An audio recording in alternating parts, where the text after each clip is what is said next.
भारत जोड़ो यात्रा का पहला पड़ाव 107 दिनों बाद जब दिल्ली के लाल किला पर पहुंचा, तब कांग्रेस से जुड़ा हर शख्स जोश से लबरेज था।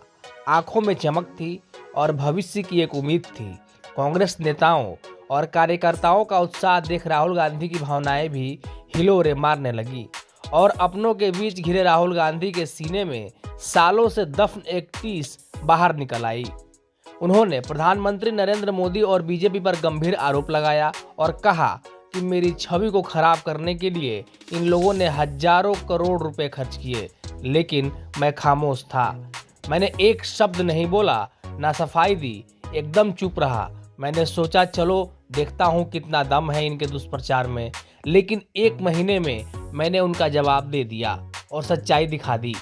यही बात कुछ दिन पहले टीएमसी सांसद महुआ मोइत्रा ने संसद में कही थी, लेकिन संदर्भ अलग था।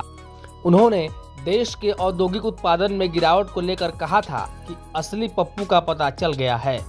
इस मौके पर मोइत्रा ने पप्पू की व्याख्या करते हुए कहा था कि सरकार ने किसी को बदनाम करने और उसका इमेज खराब करने के लिए एक शब्द निकाला, पप्पू, जो आज उसी पर लागू हो रहा है। अब असली पप्पू का पता चल गया है। राहुल गांधी ने लाल किले से अपने मन की जिस तकलीफ को दुनिया से साझा किया, उसकी मूल वजह क्या है? क्या राहुल गांधी ने उसकी वजह को जानने की कोशिश की है? आखिर कोई तो वजह होगी जिसने उनके विरोधियों को उनके छवि को धूमिल करने का मौका दिया।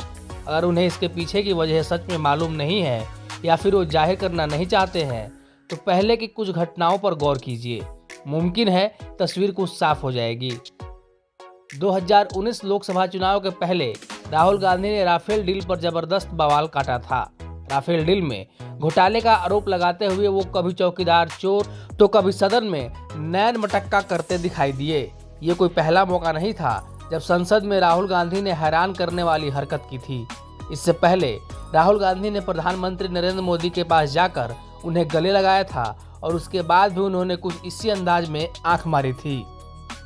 राहुल गांधी को उनके विरोधी, खास तौर पर बीजेपी के लोग राजनीति का पप्पू कहकर पुकारते हैं। राहुल गांधी अक्सर अपने भाषणों में ऐसी गलतियां करते हैं जिसके चलते उनका मजाक बनता रहता है, लेकिन एक बार तो सदन में उन्होंने खुद के लिए ही पप्पू शब्द का इस्तेमाल कर लिया था। राहुल बाबा की इस बात पर पूरा सदन ठहाके लगाने लगा था।